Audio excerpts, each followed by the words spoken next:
Make their head drop.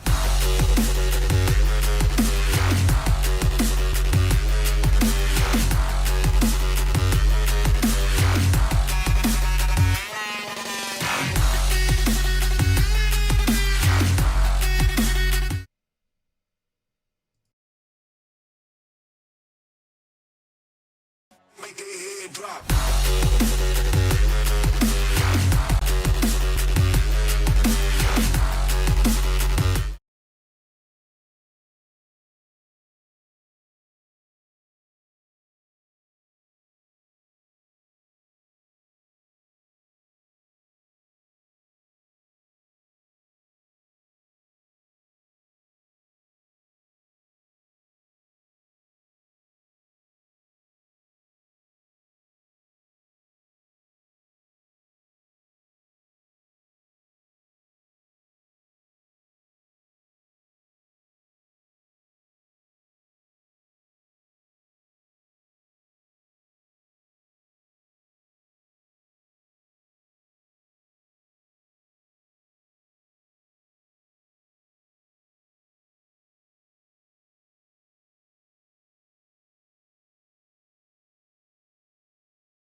Chris Robbins. How you doing, Chris?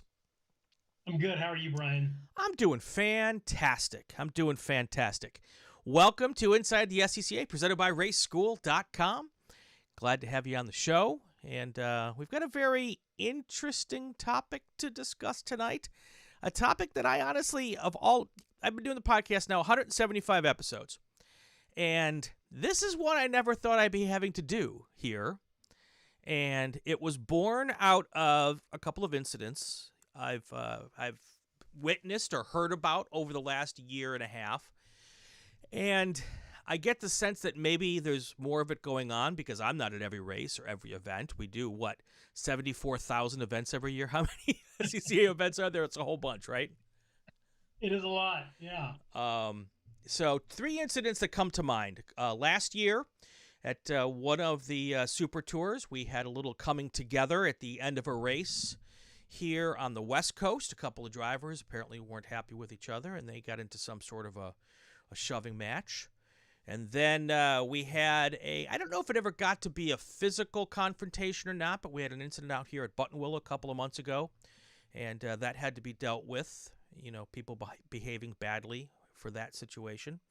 And then we had another incident at a more recent Super Tour where some crew members weren't terribly happy with the driver, and they decided to get involved in a way that they shouldn't have. And the instances of people behaving badly, it's frustrating for me because I've been involved with the club for 35 years, and I'm sure this has happened on occasion over the last 35 years. We're heated. It's a heated battle. We're all trying to win. But Chris, in the end, we're racing for a trophy, right? Not a big. Yeah. There's not $1 million on the line. Right. No F1 scouts. Nope. On the sidelines watching us. No. It's very, very interesting. We get all fired up and heated, and we can get into that whole discussion. But I guess it comes down to there's 2 parts of the conversation. First of all, we wouldn't even be sitting here today if people just wouldn't be a jerk, and no matter how mad you might get, there's no reason for, you to not be able to step away, take a deep breath, gather your thoughts, and if you have to have a conversation, have a respect. Respect is the key. It's right over your shoulder there. I love it. Yeah. Have a respectful conversation with the person you're in argument with, or go to the stewards and have them be the facilitator of that conversation. Right? 99.97% of the time, that's exactly what happens. We're talking about a super small population. It's funny that when I used to teach class, I used to facilitate leadership development courses in a previous life. And I would always look at the end of the day at my scorecards, and I could have had 50 people in class. 49 of the scorecards said, "You were awesome. You rocked. I loved what you said. I got a lot out of it." And what do I focus on? The one that said, "I don't know, he didn't talk loud enough," or "I didn't like his videos," or "he did, something was wrong." And that's the one that keeps you up at night. So when you stop and think about it, we've got 70,000 members, 2,000 full annual members, and another 18,000 or so weekend members. So 70,000 people that we deal with every year, every week, a lot of times every weekend. And it's if we just look at less than 1/10%, we're talking maybe 700 situations that kind of are words. Maybe 70 of those, maybe 10% of those, I actually have to help somebody mediate, moderate, work through, talk through, coach. And about 7 a year actually end up in front of the board of directors where they have to make a decision about somebody's licenses or membership or something like that. So it's a very, very, very small percentage, but it's the thing that keeps region leaders and event organizers up at night, is these people fighting. Right. And that's 7 times that we're down to that one tiny whatever that would be. That would be what, 1/10 of 1% or something, whatever the number is. Yeah, super small. Are those typically something that has come to some sort of physical confrontation? Is that? There are a couple of things that will get you. And at Southwest Airlines, where I worked for almost a quarter century, we used to say we never fired anybody. We promoted them to customer. So we're not firing anybody. We're asking them to go find another. Go have fun with your car someplace else. Right. Take your toys and go run someplace else. And we've actually had people who have been kicked out of other sanctioning bodies who have had struggles here too. Yeah. So it's a personality thing sometimes, but it is a super small percent. And we're not here to find the bad eggs. We're here to help support our region leaders and event organizers who do a masterful job of putting on so many events for so many interested people, and help them get past some, the one or two hiccups that they have with people's behaviors. So I sat in on our Southern Pacific region stewards meeting a couple of weeks ago, and that's how I decided that was my aha moment to have this podcast. And we were having a whole discussion. We probably spent a half hour on it, on how to deal with different situations that could come up. And I had found out for the first time in that meeting that the club, has procedures and documentation put in place for lots of different things. I didn't even know that stuff existed. I figured we're all just a happy family, and nobody ever argues in the club. Everyone's always right.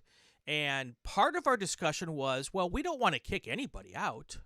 Right. And then that got into a deeper discussion of, well, if you have a tiny number of bad apples who are making it uncomfortable or difficult or not fun for the bushel. Right. Sometimes you have to let a bad apple go to save the bushel. You're so correct. We had one particular case. This was early on. We had just introduced. This was probably early 2019. We had just introduced the welcoming environment statement, which was our first kind of stab at how can we put some aspirational language out there that people can look at and say, oh, that's how we want to behave. Right. Because we'd never really had that. When Mike came on in 2017. He came on with this great mission and this great vision and these competencies, which we said, these are really our values. These are the things we value, stewardship, experience, service, passion, things like that, teamwork. And so we said, let's make those our values, but we're having a struggle with just articulating how do we tell people what we want them to know and be and how we'd like for them to work and play at the SCCA. And so we penned the welcoming environment statement, and it went a really long ways. And in fact, it allowed one region that I was aware of and close to have a tough discussion with somebody on one of their programs who would run people off. Right. Very smart, been around for 35 years, knew the ins and outs of this program. Right. Did a great job ensuring that all of our rules were met.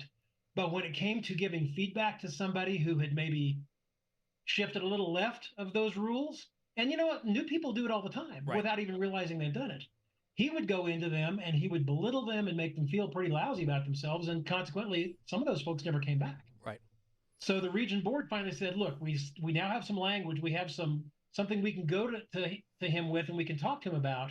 And they went and said, hey, look, we value your expertise. We value your support. We value the number of years you've provided in service to the club.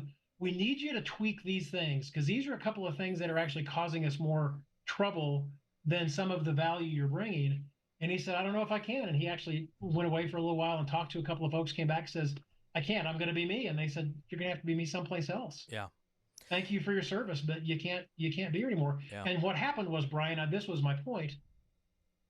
A lot of our region leaders are afraid to fire volunteers, right? They say it's different than firing a paid employee, a paid staff. No. We're all volunteers. Right. The fact that I'm paid for my job, that's just saying that's recognition for my experience and skill that I bring. But the fact is that I'm in a volunteer position. I can leave anytime. Yeah. If I don't like what's going on, I can go. I volunteer to do my work. The fact that I'm getting remunerated for that is almost secondary. So we're all volunteers. But when you can actually have that discussion with a volunteer and they leave, Right. 5 people held their hand up and said, "Hey, now that he's gone, I'll come in and I'll do this. I Right. didn't want to be around him, Right. but I'll now take over." So they got a larger influx of folks wanting to come in and help. So, and that was one thing you brought it up before I was able to. We were talking about drivers and crews, but this goes right all the way through to volunteers and administrative members of a region. And part of the dynamic of our club, because it is a club, is that the people who are in the positions to be able to help administer what we do have often been there a very long time. And they worked for a long time to get to those positions, whether they wanted them or not. Maybe they had to take them because there was no one else left to do the job. I became a flag chief for a situation very, very similar to that. I went up and went to the bathroom one time. When I came back, I'd been volunteered for 3 or 4 things. Exactly. But those people have been around so long, and we're all friends. Yeah. Chris, you and I know each other, and maybe I've been a complete jerk. And you might not feel like you can come up to me to talk to me about it because we're friends. Right. And I've been in that position before where I've had to pull a friend aside and say, "Listen, that's not cool." But when you're with these people every weekend for so much time, these are people I love. These are family.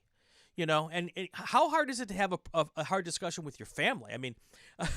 We all have families, right? Really hard. Yeah, it sucks. It absolutely. My 90-year-old mom is watching this right now. Hi, Mom. Hi, Mom. It's hard to have these hard discussions with family, and I didn't even know there was a framework though in place. Yeah. Which makes the discussions easier because then it's not coming necessarily from Chris talking to Brian.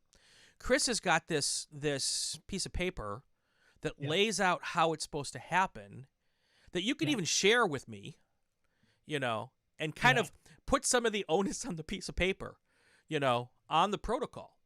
Black and white rules make a lot of people's jobs easier. You still have to have the courage to step up and say, "I've got this thing in my hand I want to talk to you about." You still have to do that. Right. But yeah, it does make, I think a lot of folks go back to the GCR. A lot of folks go back to the solo rules or the road rally or rallycross rule books and say, "Here's the rule. You've broken the rule. Therefore, X, Y, and Z is going to happen." That certainly makes the job easier, but it still takes, like you said, friends are friends and family's family, and it takes a certain amount of courage to muster up to say, "I need to go have this conversation." That's what I'm actually here for. Abby and I get a lot of phone calls from region leaders, program chairs, safety stewards, road racing stewards who call us and say, "Hey, can you help us walk through how this might go?" And of course, we can point to, and they are really good at pointing to, GCR 5.2.11, or I'm just making that up. Right. But whatever the rule is, and we can say yes. And we have this document called the Foundations of the Club, and it has our mission, our vision, our values, our purpose, welcoming environment, code of member conduct, and our member acknowledgement all on one page. Right.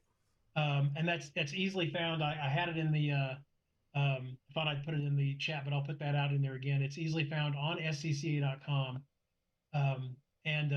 Where this all started, Brian, is 2018. I came on. Somebody raised their hand at a staff meeting one time and said, "We're really having some struggles at these events. What can we do?" And that's where we wrote the welcoming environment.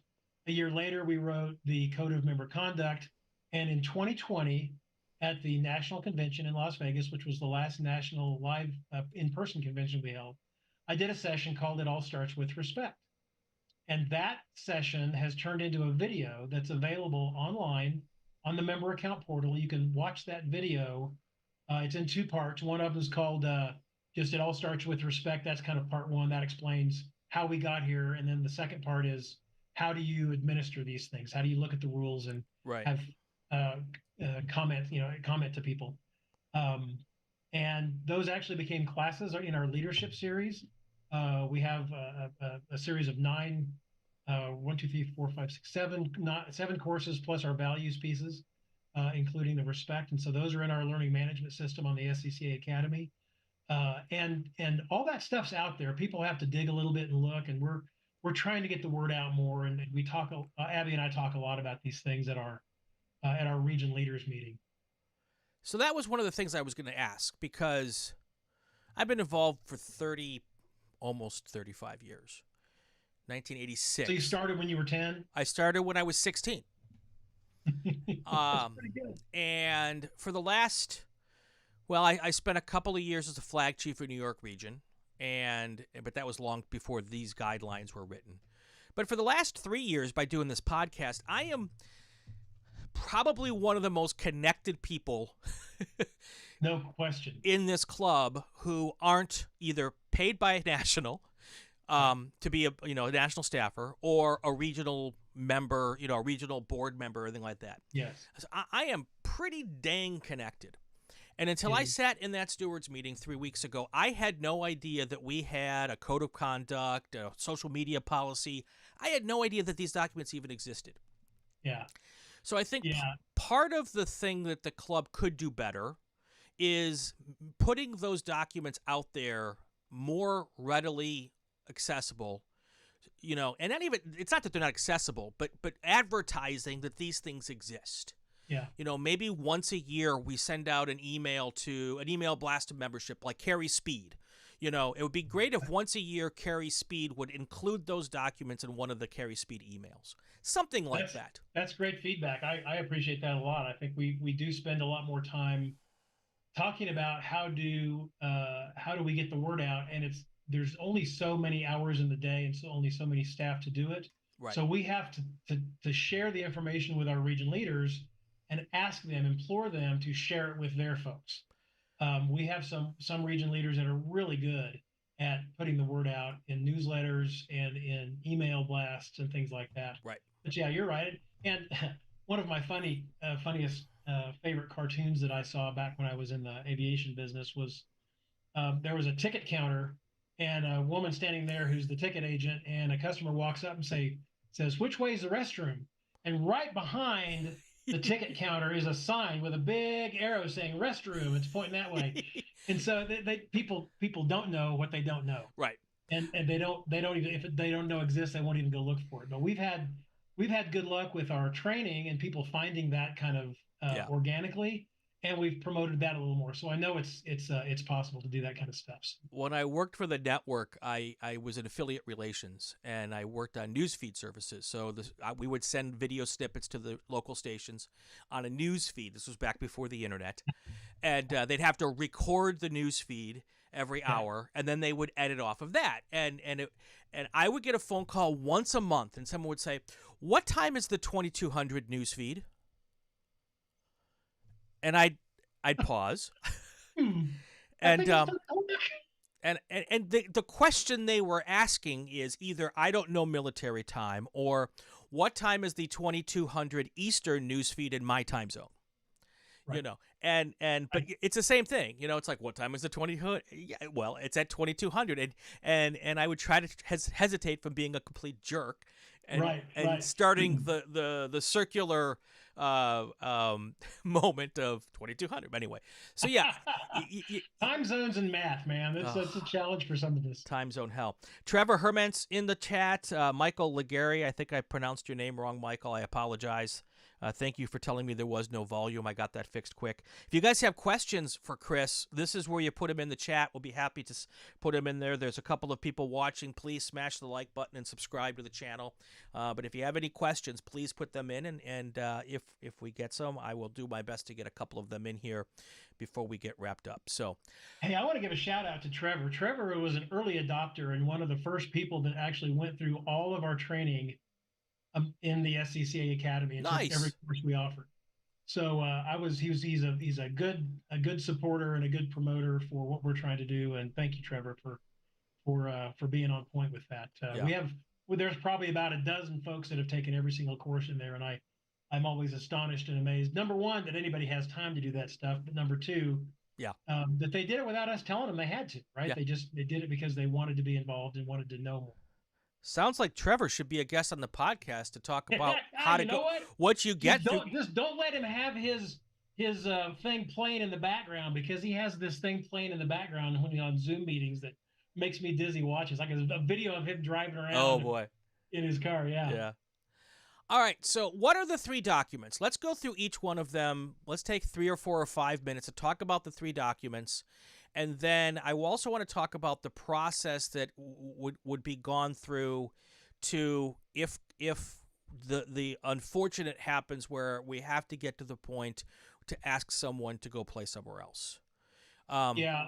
So let me start off by saying that I come about this because of a HR background and a training and development background, and I'm a devotee of human performance and human behavior, and so that's where my basis is. It's not in law, it's not in marketing or a lot of other things, but it's how do people behave and perform around other people, and so that's where this comes from. And I know from every role that I've ever been in throughout my life, and I'm a young baby boomer. I'm 66 this year, and I know for a fact that when you share an expectation with somebody, they will live up to that expectation. If you don't share an expectation, or you have a very low expectation of people, people will live up to whatever you expect. Sure. So our foundations of the club, our SCCA foundations of the club document, includes our mission, our vision, our values, our purpose, our welcoming environment statement. And those were kind of the core foundational pieces that launched in 2018, early 2019, actually made it into the rule, started making it into the rule books, into the operations manual, and the bylaws references those things too. The Code of Member Conduct came out in 2019, and we codified it in 2020. And that just says, it used to just say, to be a member in good standing, you had to have your dues paid up, basically. Right. And now what it says is you have to show respect. First off, a member in good standing, 1, shows respect to fellow club members. Number 2, shows appreciation for volunteers who put their time and effort into making this club run. Number 3, follows the rules. Number 4, is passionate about the club and getting things done correctly. And number 5, and maybe the most important one, is behaves in a way that makes the SCCA look good, in essence, that does not make people look at the SCCA like, whoa, why would I want to be a part of that? Right. And where we find most people fall down is, number 1, they either are disrespectful to fellow club members, or 2, they not only are not appreciative, but treat officials and volunteer workers and their club leaders like they have some they have an expectation of them. They're entitled to tell this person like they're servants. Right. And the last one, and this really falls into place because we do have a social media policy along with a conduct unbecoming a member policy, and that all includes the Code of Member Conduct, is people do things and say things online and in public that do not make the club look good. And I get that people have long memories and long history with maybe being treated how they consider to be unfairly, or they feel like the club made a decision at some point that hurt their event or their region or their class or whatever in racing. And so they have an axe to grind. But Jiminy Christmas, Brian, people have long memories. Yeah. I mean, some of that stuff happened 20 and 30 years ago. Lay it down. Yeah. Lay that down, and let's have fun with how we are today and try to make the best of it. And then the member acknowledgement, which basically always said, if I join the SCCA in a region, I promise to not do anything that will prejudice others against the SCCA. And in 2020, when we had the Code of Member Conduct, it also says I will endeavor to live up to the Code of Member Conduct and the mission, vision, values, and welcoming environment. Right.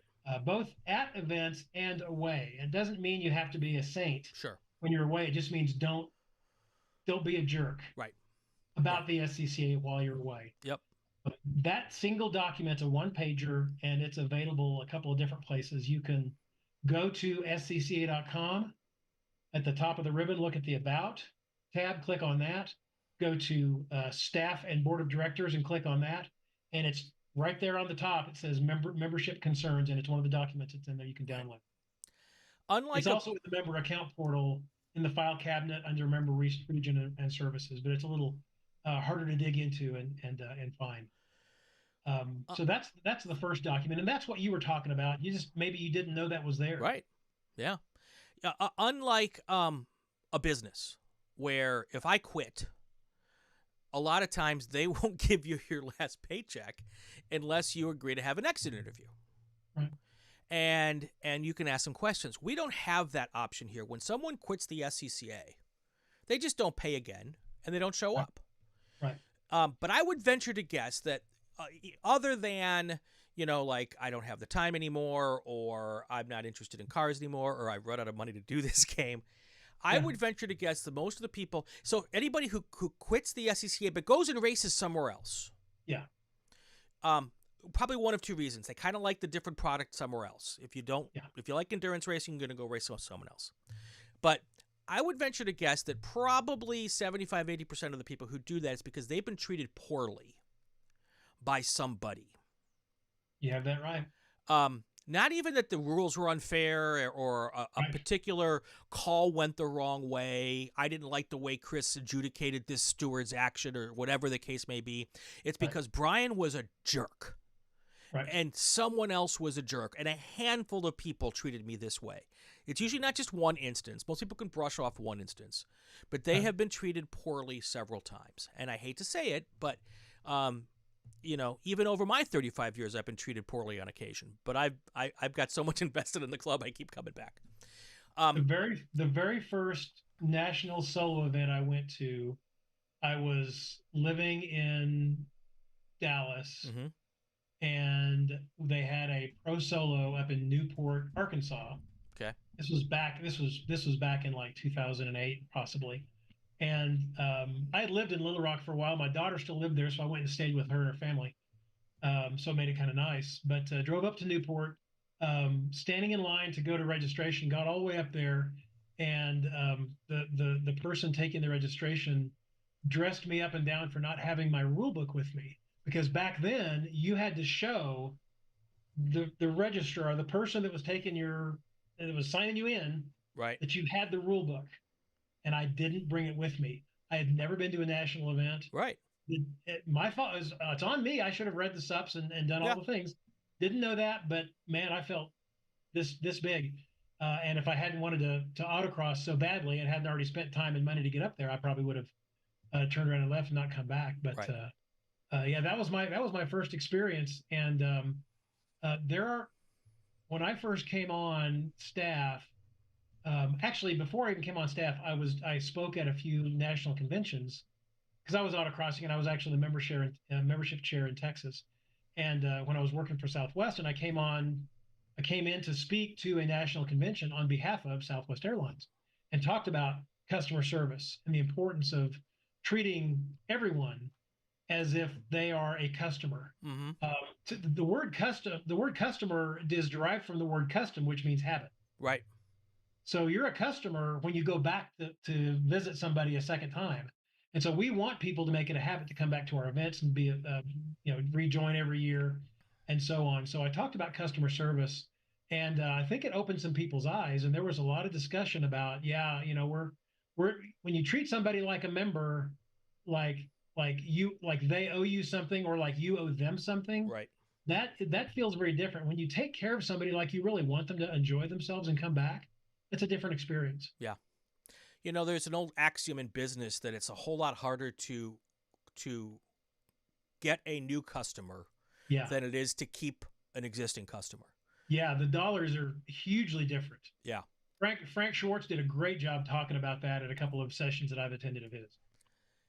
And it's so true for any of us who've run businesses of any sort. Yep. It's so much easier to keep people happy who are working with you than it is to find new ones. And that's a thought process we should be keeping, right? I don't think there's anything wrong with it. I know some people bristle a little bit at the word customer, treating our members like customers, but it isn't that you treat them like a customer, but like you would want, if you were walking into a business to do business with them, how would you want to be treated? So it goes back to the golden rule. Right. How do you want to be treated? And that's how we should treat everybody. We should treat our people that we're working with like family, and the people that we're doing business with and that are partaking in our services like long lost friends. Right. And just that mindset changes everything. There's the respect right there. And sometimes that means having a difficult discussion with somebody. It does. So I hope you indulge me in this. Just it'll take a couple of minutes, but I want to set this up by telling just a quick story, and I want to facilitate this with you. So you answer this as we kind of go along, and I just want to throw this out to you. So let's say that Brian and your wife's Leslie. Yes. Right. So Brian and Leslie are going to put on a party, and you guys are going to do a 3B party, which is burgers, beer, and a ball game. Right. I don't know if you care about sports or not, but who's your favorite either college or professional football team? I'm a Packers guy. I'm from Wisconsin. Packers. Okay, so you're having a Packers game watch party. Yep. And so you invite your friends, you invite your family, you invite all the people that you know also love the Packers over to your house. Yep. And one of your friends says, "Hey, I've got this buddy that I'd like to bring along. Is it okay?" And you're like, "Of course, the more the merrier. Bring them on. As long as they're a fan, yeah, of course they're welcome." So you welcoming in the house. What do you do with that person when they first walk in the door? It's the first time meeting them. Shake their hand, or how you doing? Would you like a beer? Exactly. You offer them a refreshment. You show them where the bathroom is. You tell them where the burgers are going to be served. Yep. Find a good spot to sit. Here's our house. Here's Leslie. Here's my kids. Here's my friends. You introduce everybody. You make them feel comfortable. That's hospitality. You treat them like somebody who you'd like to welcome into your home. You want them to come back. So now they eat your food and they drink your beer and they're having a good time, and the game starts. And boy, the game gets going. It's a really good one. It's a very competitive game. They're playing the Vikings. Okay, so that's always going to be the thing, right? So you're playing the Vikings. I know where this is going, Chris. I know. Everybody's have fun. They're yelling at the TV. They're cheering for their good plays. They're screaming at the bad plays. That new friend is kind of critical over the players and the coaches on the Packers side, and sometimes they're a little loud, and maybe in Europe they call it fruity language. It's a little bit profane, a little colorful saucy language. Yeah, a little saucy language, a little spicy. But the other guests seem okay. Everybody's entitled to their opinion. He's passionate about the game, so you kind of just let it go. Then he starts teasing some of your other guests, making them feel a little funny about something they cheered for or were mad about. Maybe he questions their opinion, but he makes them a little uncomfortable. And still, it's gentle teasing is just part of the thing, right? You talk about football, you trash get a lot of talking. It's just trash talking, yeah. But you also notice a few people get up and leave the room and go back outside. So the question is, do you have a conversation with that guy yet? Again, he's a guest. He's a friend of a friend. You didn't invite him, but he's in your house. So there's not a right answer. Yeah. It's probably uncomfortable. Maybe you do, maybe you don't. Yeah. Then he starts calling people names. Then he starts treating your other guests badly. Yeah. He starts disparaging them, demeaning them, belittling them. He's really over the line. So you probably do take him off to the side and say, "Hey, yeah, I'm glad you're enjoying the game, but some of the things you've said have been a little bit too much. I've noticed some people leaving the room. Can you tone it down a bit?" He says, "Yeah, sure." And he does for a while. Yeah. So right now, let's say the game ends right now. Do you invite that guy back? Probably not. Probably not. You probably don't walk him out. Yeah. But you probably don't invite him back. You tell your friend, he was a little over the line. I'd prefer it if you don't bring him next time. Yeah, either keep him in check or whatever. Yeah. But let's say after the game is over and it was a close game, whether you won or lost, but he finally gets agitated enough and he strikes out at you and Leslie about your crummy burgers, your warm beer, the TV was too small, the bathroom didn't have any toilet paper. And he's doing this like in front of people and really embarrassing. And he's insulting, right? So now I'm pretty certain you're not going to invite him back. That is true. Right? Okay. But what if while he's there, you find out from someone else that he has made lewd comments to Leslie or another friend or family member or your kids, before you get into a fist fight, what's happening to that guy now? Yeah. So these are the layers of things that we deal with at the SCCA. The football game is the race event. We've invited our friends and family to come join us in this, in our affinity for cars and for motorsports. Right. We've asked them to come along and be a guest. We have people that will be a little vociferous and maybe use a little fruity language, as they say in Europe, a little colorful language, and we can kind of understand where they're coming from. Maybe that's not a big deal.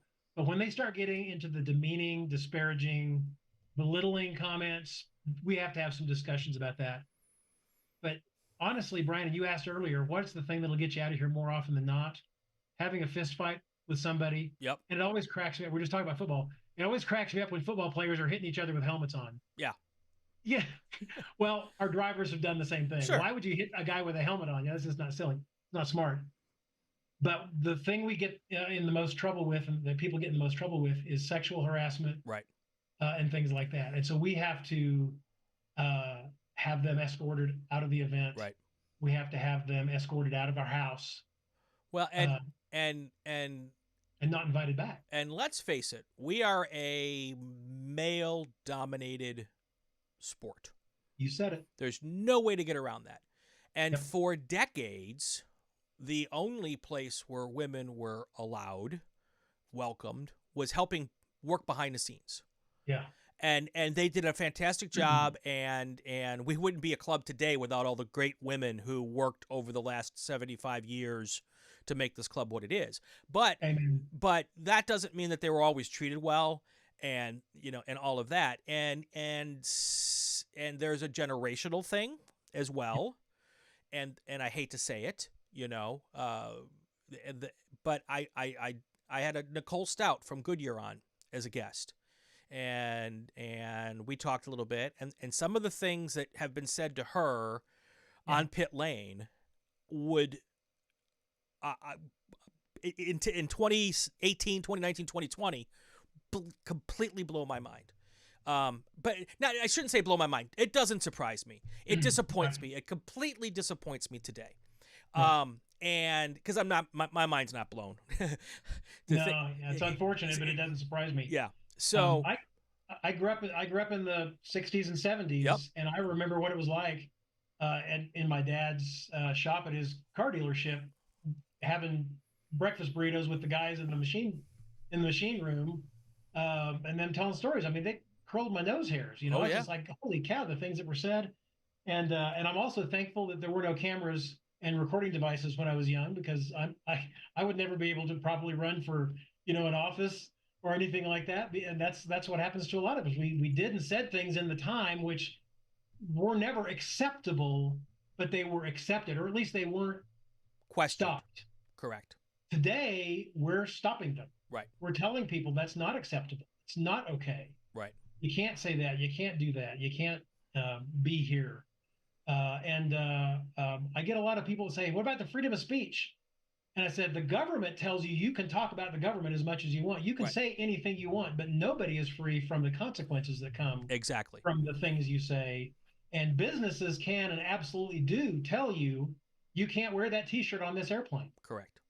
Or you have to wear your skirt a little bit longer on this airplane. Right. And you can't say and do some of the things you're saying and doing. And so we're a club, but if we don't run like a business, we won't be a club next year. Right. So we have to take care of our members and take care of our reputation. It's really critically important. Right. Yeah, as I always tell people, you're free to say anything you want, but you're not free from the consequences of those words. Amen. That's exactly right. And it's actions as well.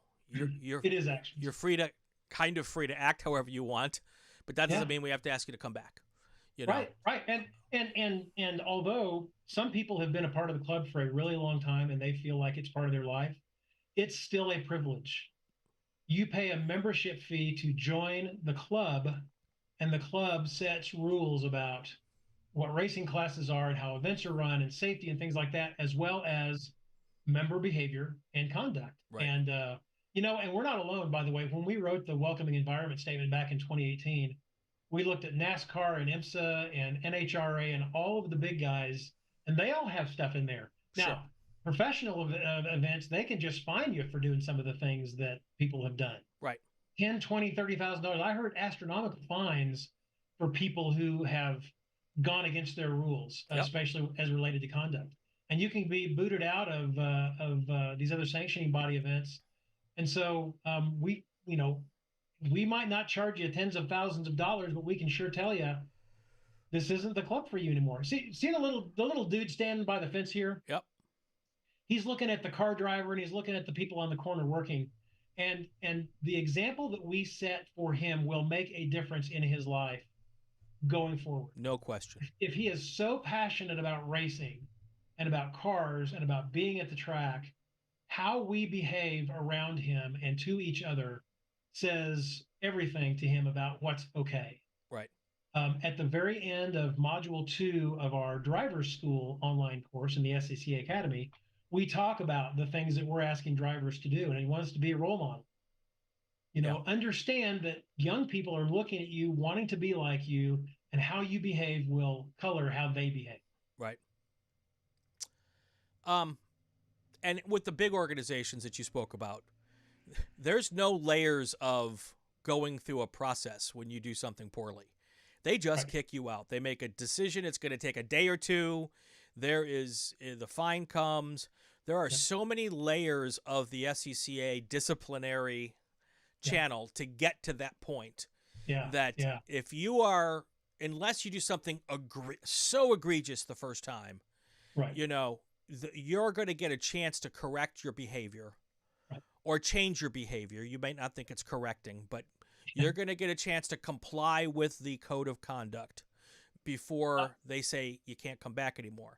So I've talked about this a couple of times on convention sessions, and all those convention sessions are also available for the last 4 years now on the member account portal. It's like driving a car down a road and the road's crowned a little bit, or there's a bit of a wind. If your car drifts a little bit one direction, you just gently nudge the wheel to get yourself back in line. That's all feedback is. Right. It's just a gentle nudge to get back in line, to understand that you don't want to upset and you don't want to create chaos with the other cars out there. You may be wanting to go faster than them, but we certainly don't want to get in an accident. Well, same with people's behavior. Yeah, absolutely. So what is the process that, I've got into it big time bad. What's the steps that happen next? Well, the first thing is we either receive a phone call or an email, and some people are actually using our reportconduct@scca.com email to do this. That's been in place for 6 years, and that's at the bottom of our report form, which is also available in the member account portal and on scca.com with the same link that I told you, the About tab, SCCA staff and board of directors membership concerns. So all those documents are there. And a document called the Member Conduct FAQs, which answers a lot of questions about some of the things we're talking about. Right. The first thing we do is take a drink of water. Yeah, take your time. Take your time. You know what? While you're doing that, let me do this real quick. I want to thank all the people that help us do this show. Of course, we talked about it off the top of the show when my microphone was off, so they're going to get a free episode here. This is Inside the SCCA presented by RacingWire.com, our newest partner, our presenting sponsor for the next year. I can't thank them enough. Information about them will be in the show notes, RacingWire.com. They're an accredited SCCA school. You can go to them and do their school, and you will come out with your, if you pass it, of course, you will come out with your SCCA license. Also want to thank the good people over at RaceKeeper. They have been one of my longest supporters here, and they provide the official in-car camera of Inside the SCCA. Chris, I think you're going to probably be at Solo Nationals with me in a month or so. That camera will be in operation at Solo Nationals, showing my futile efforts to try to keep up with the people at the back of the pack, but the good people at RaceKeeper are awesome. Speaking of Solo, we have Solo Performance Specialists. They are going to be at Solo Nationals as well, and they're all over the Solo National Tour events. They have everything you need, or a lot of things anyway, to go and have a successful solo and autocross race. And if you're not going to be at one of their events, you go to their website and you can order online. I just ordered a set of belts for my car to keep my butt strapped into the seat so I can think about other stuff. So good people there, check them out. And then, of course, Ray Esports, a fellow Southwest guy. Stevie Ray is he gives us the official sim racing league of Inside the SCCA, not the official SCCA sim racing league. I always try to make that clear. But a great events that he puts on every Saturday and Sunday, and I believe it's Tuesday nights is his weekday events, and I know that because I can never participate because I'm always doing a podcast on Tuesday nights. So thank you to all of those folks for being partners. You can find out all about them in the show notes. So perfect timing for your need for water. Absolutely, thank you. Able to squeeze that in. I'm calling from colorful Colorado, and I'm in the mountains at about 8,000 feet, so it's very dry up here. So nice. Got to wet the whistle every now and then. Well, now I know where I can stay on my way home. Yeah, there you go. So the process, when somebody calls or writes, the first thing we do is we triage. We say, is this something that the region can or should be dealing with? Okay. Or is this something that an event official can or should be dealing with? And if we don't deal with it, will the problem be bigger even than if we do deal with it? Right. So after we determine where it needs to sit and which of the categories it falls in, is it boorish behavior? Is it somebody using bad language, expressing their frustration, right, but not really hurting anybody, just embarrassing? That's a different conversation. Is it unsportsmanlike conduct, which might be threatening, stalking, something like that? Sure. Or is it something that might actually be potentially illegal, like sexual misconduct of some sort? So legal, not in the GCR sense, legal in the statutes of the municipality where this happened. Civil or criminal, sure, right? And, sure. And we've had to deal with a few of those. So that determines how involved we are. The executive committee on the board of directors gets a report from me every time there's anything in those top two categories. I don't bother them with anything that just needs a quick coaching or counseling discussion on email or on the telephone. And again, that's probably, 6 to maybe 8 or 10 a month at the most. Right. I usually only bother them with the things that are something they should be bothered with, and that's less than 10 a year on average. 6, 7, 8, 9 maybe. And then they have a process where they take it to, they decide if it needs to go to the rest of the board to be voted on. Do we need to suspend somebody?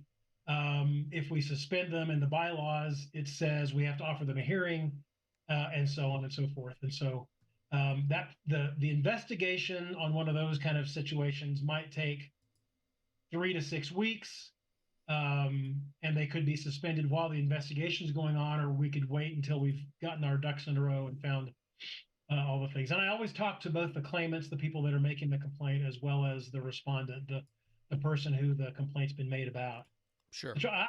Because this isn't just a, hey, you did this, you're in trouble. I want to talk to everybody. I want to make sure that people have a fair shake. Yeah. And there are often times when I'll hear something from one person that changes the direction that it goes, and so we have to chase those down. But there is a process all the way to the point that, we put if the board says, all right, they're going to get a hearing, if they've requested it, they're going to get a hearing. I put together the hearing committee. That's chaired, and that's the committee usually is of well-respected, credible SCCA members who have a lot of experience from a variety of programs, and they will meet to listen to and hear. It's not an appeal like they have in road racing, and it's not a trial, but it's an opportunity for the respondent, for the person who's been accused, to be heard about how they feel or think about the claim. If they've learned something or to do something different, and basically why should the board vote to keep you as a member? Why do you think you're still valuable to the club? Why do you still want to be a part of this great family? Right. And they listen to all that, and the votes on it, talks about it, and discusses it, and so on. I'm kind of the liaison between the hearing committee and the board. Okay. And then the decision's rendered, and I communicate to everybody.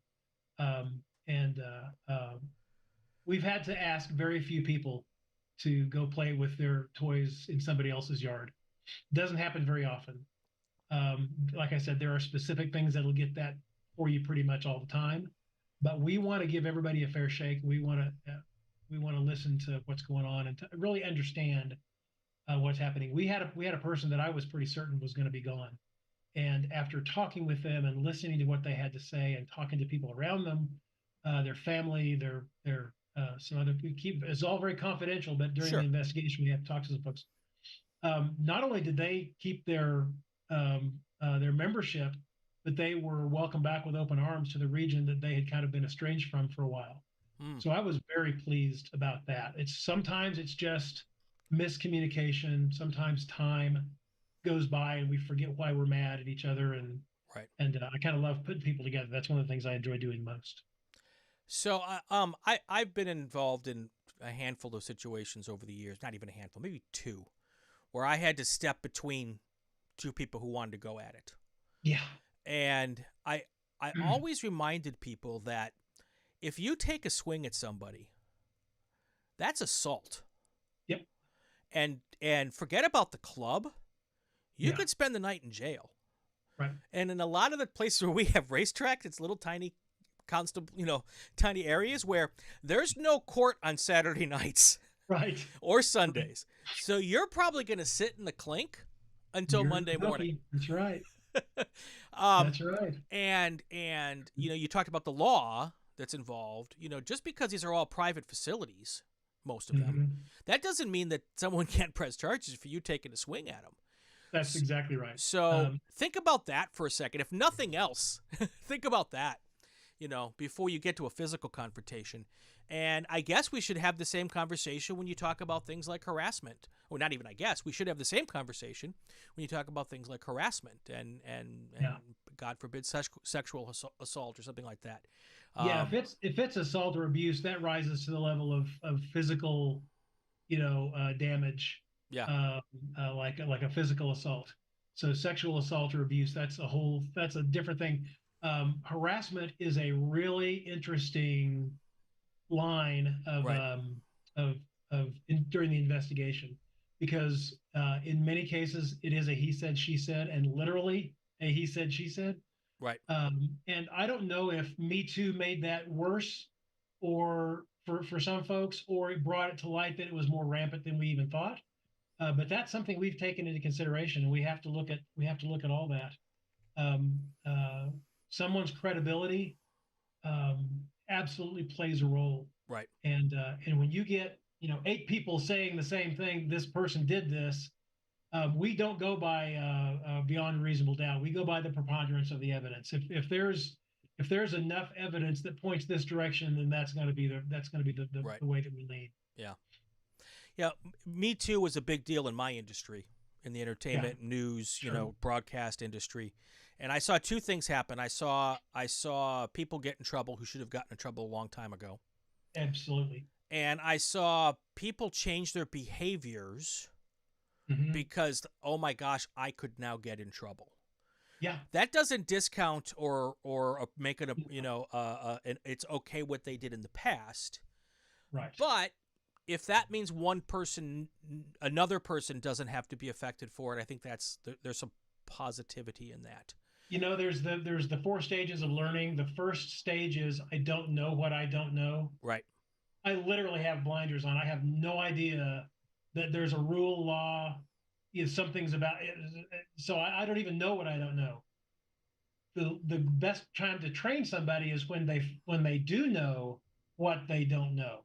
Right. So we've pulled the curtain back and we've shown the expectations to them and said, this is what we expect. Can you do this? And they're like, oh gosh, I don't know. I'm willing to learn. That's when we can tell people.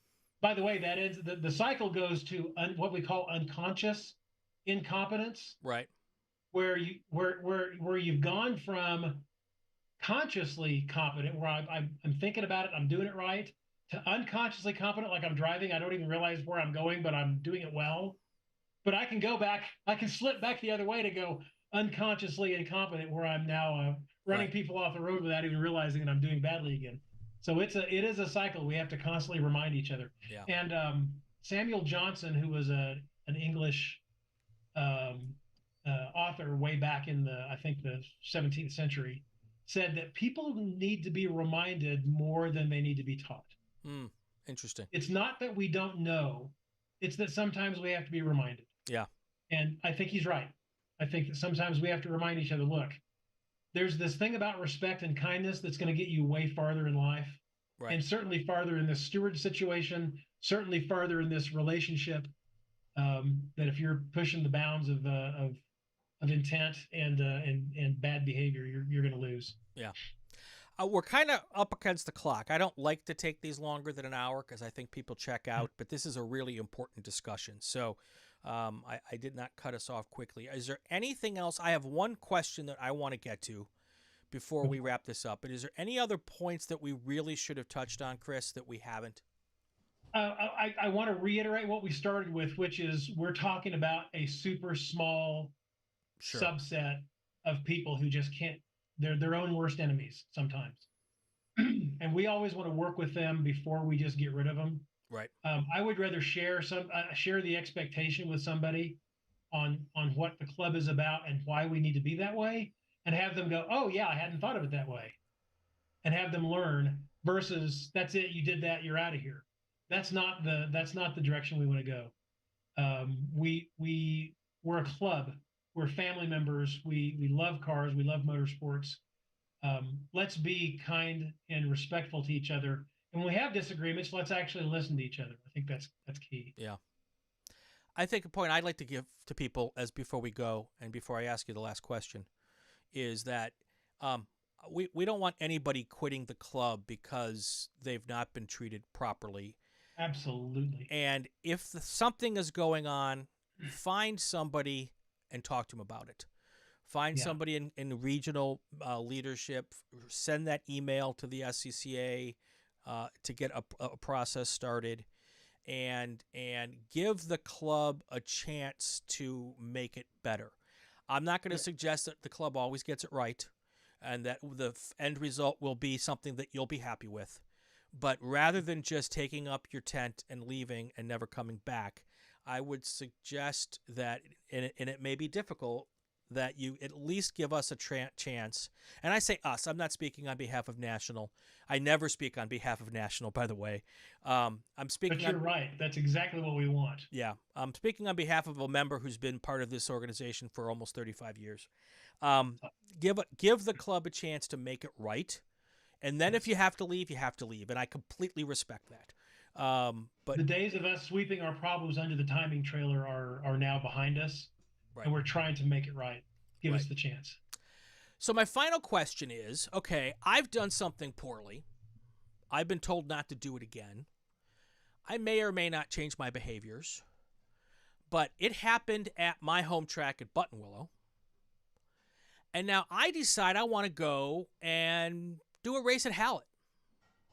Or pick any racetrack. Yeah.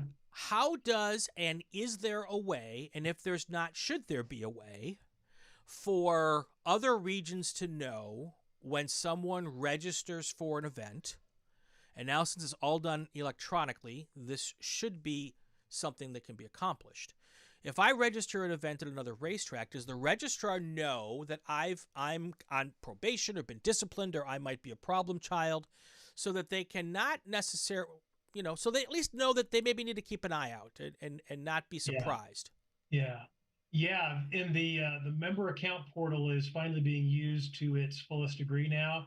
So if you go to look at your own account, so go to scca.com, the little red button in the middle of the screen, or on your phone that says SCCA members. Sure. Press that, log into your member account, and when you pull your profile up and you scroll down, you'll see your license, you'll see your region of record and other regions you're involved with, how long your membership is good for. You'll see licenses you hold, and there's a box down there right after where you track your VIP, time and things like that says discipline history. and you can see in there on your own if there's been anything written up on against a license you may have. But what if you're not licensed? Well, if a registrar pulls you up on the member account portal, it'll say active or it'll say suspended. Sure. So we know right away. Right, but if it doesn't say suspended or doesn't say probation, and your license can be on probation or your membership can be on probation, those are two different things. Right. If you go to that discipline thing and it'll say, for example, I have somebody in there that says suspended and it says conduct unbecoming a member. Right. And that's all it says, because for confidentiality reasons, we're not saying why. Sure. They're suspended. But yeah, it'll say in there. So, and it's that's pretty. That works for drivers who are licensed. No, it works for everybody. It does. Okay. Everybody's got a discipline file, and if you have nothing in there, there's right. nothing there. Now, but we track that all in the member account portal, and all anybody ever has to do is call member services. I'm giving them some business right now they probably aren't expecting. Call member services and ask them what's on my file, right? And they can tell you. I guess that also requires, though, the first step, and that would be the region. If it was handled at the regional level, they've got to tell membership. They've got to take a step. For me, yeah. To make sure that information gets into. Is there clear guidance to the regions as to when that should happen? Well, we tell all of them that if it's illegal, we want you to talk to law enforcement. Sure. And we want you to talk to us no matter what. If it's unsportsmanlike, do what you need to do. Call us for help. We'll tell you which way it needs to go. Got it. If it's boorish behavior, I can help support that. I can coach and guide, lead, whatever. But in all cases, we're here. Region resources, region development and services is here to support our region leaders and our event officials with any questions they have. Can the registrar pull a report based on the people who've signed up for an event to make this a simple process? That's a really good question. I don't think they can just run a report of everybody and boom, it gets flagged. I think they have to look up an individual. They may be able to. That's something that you'd have to ask Amy. So, if I may make a suggestion, yes, there should be a way that a region can pull up an entry list, which includes both volunteers and drivers, anybody who's signed up with a SCCA card or member for an event on a single button. And if anybody has any kind of disciplinary actions, a report should be. We need to make this easy. Because you're right. Because there's nobody in the club. We're all volunteers. We don't have any time to begin with.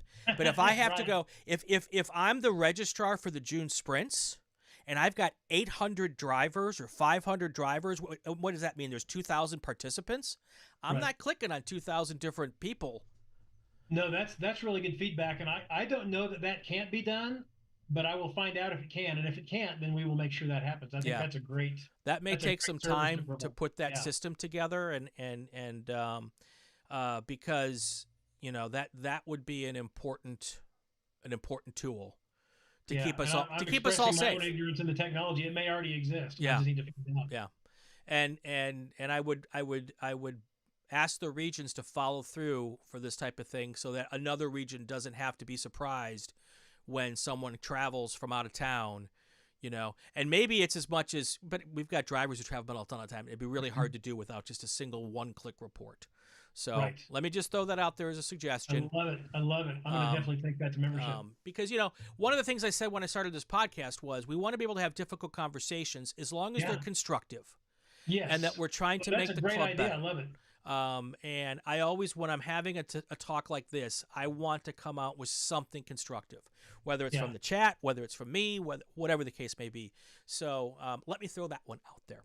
I like it, Brian. All right, Chris, it has been great to have you here. Your insight is so valuable, and I'm sure I learned stuff today, and I know a lot. I learned stuff today that I'm sure that people who are just not as connected club members as I am probably had no idea existed, and that's why I really thought it was important to do this conversation. So I appreciate being asked. Thank you very much for inviting me.